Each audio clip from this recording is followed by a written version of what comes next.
بسم اللہ الرحمن الرحیم۔ یہ ایک بہت پرانی کتاب میں سے میں آپ کو مزے کی سٹوری سنا رہا ہوں۔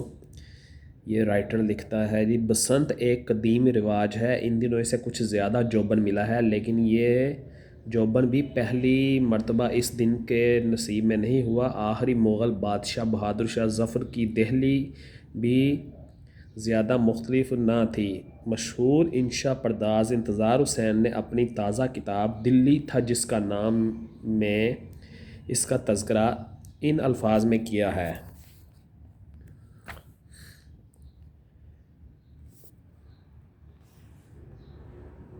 ادھر ذرا دن ڈلا، ادھر پتنگ بازوں نے جڑجڑی لی، نامی گرامی استاد پتنگ باز ڈور کے برے پندے خچکے چرہیاں پتنگ کنکوے لے کر نکلے اور چلے لال قلعہ کے شمال میں سلیم گڑھ کی طرف۔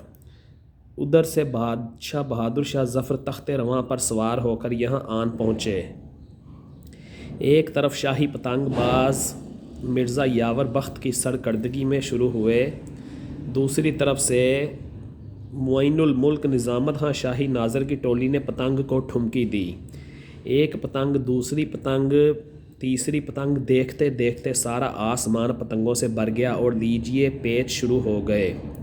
دونوں طرف سے استادوں نے ڈیل دینی شروع کر دی، پتنگیں جیسے آسمان سے جا لگی ہوں، اور ڈور نے پیٹا اس قدر چھوڑا کہ ڈور جیسے زمین کو چھونے لگی، مگر سواروں نے کہ اسی کام کے لیے تعینات ہوئے تھے، اپنی انکھرے دار لکڑی سے ڈور کو اوپر اٹھایا اور سہارا دیا، اور لیجیے ایک پتنگ کٹ گئی اور اس کے ساتھ وہ کاٹا کا شور اٹھا۔ استاد کی وزاداری دیکھو کہ اس نے ڈور کھینچنے کی بجائے اسے ہتھے سے توڑ دیا، جہاں پتنگ بھی گئی وہاں ڈور بھی جائے۔ بادشاہ سلامت کو بھی جڑجڑی آئی، تخت رواں سے اتر کر اشارہ کیا۔ شاہی پتنگ باز نے اشارے کو سمجھا، آگے بڑھ کر مچھلی کے چھلکے والے دستانے پہنائے اور قد آدم تکل حضور میں پیش کی۔ تکل ہمکی کے ساتھ اوپر اٹھتی چلی گئی اور دیکھتے دیکھتے تارا بن گئی۔ شہر کے پتنگ باز اپنی جگہ، قلعہ کے پتنگ باز اپنی جگہ، دونوں اپنے اپنے مقام پر بھاری، اپنے اپنے فن میں طاق۔ قلعہ کے پتنگ بازوں میں شہزادہ یاور بخت کا کوئی جواب نہ تھا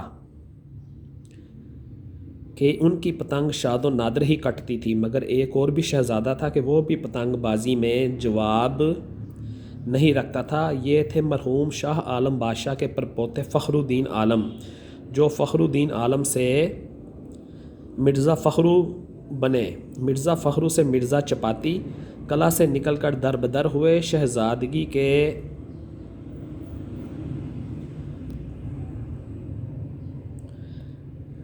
ٹھاٹھ باٹھ جاتے رہے، مگر نہ پتنگ بازی سے باز آئے، نہ کبوتر بازی سے قطع تعلق کیا، اور نہ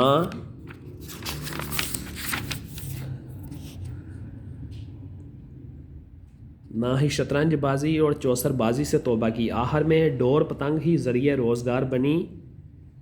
وہ زمانہ گزر گیا جب ان کا کلسرا یا السرا نوشیروان بن کر اترتا تھا، یعنی 9 پتنگوں کو کاٹا اور فتح کا ڈنکا بجاتے نیچے اترایا۔ اب براپا تھا اور ایک چھوٹی سی دکان میں پتنگوں کے ساتھ ساتھ بسیرا۔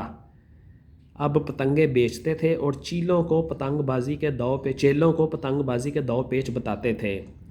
دیکھ لیا آپ نے سلطنت مغلیہ کا زوال اور پتنگ بازی کا شوق عروج کس طرح۔ آپ ایک دوسرے کے دم ساز بنے، لیکن جب مسلمانوں کی سلطنت کو عروج و کمال حاصل تھا، یعنی شہنشاہ بابر، اکبر، جہانگیر، شاہ جہاں اور اورنگزیب کا دور کامیابی و کامرانی تھا، جب یہ صورتحال نہیں تھی، ہر سو علم و فن کا چرچا تھا، انواع و اقسام کی ہنر مندی کا عروج حاصل تھا۔ لاہور، دہلی میں اور آگرہ میں جا بجا اہل علم کی محفلیں سجتی تھی، شرح خواندگی 80% سے زیادہ تھی۔ لاہور کو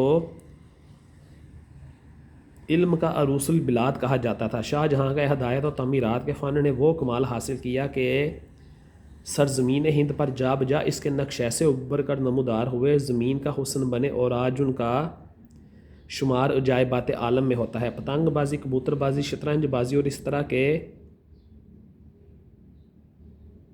اشتغال کا نصیبہ مغلوں کے دور زوال میں جا کر انہیں لے ڈوبا۔ تو یہ ایک پتنگ بازی کے حوالے سے ایک کتاب میں یہ انتظار حسین صاحب کا مضمون تھا جو میں نے آپ کے گوش گزار کر دیا. اس کو لائک کریں، شیئر کریں، سبسکرائب کریں اور بھائی کو دعا میں یاد رکھیں. اللہ حافظ.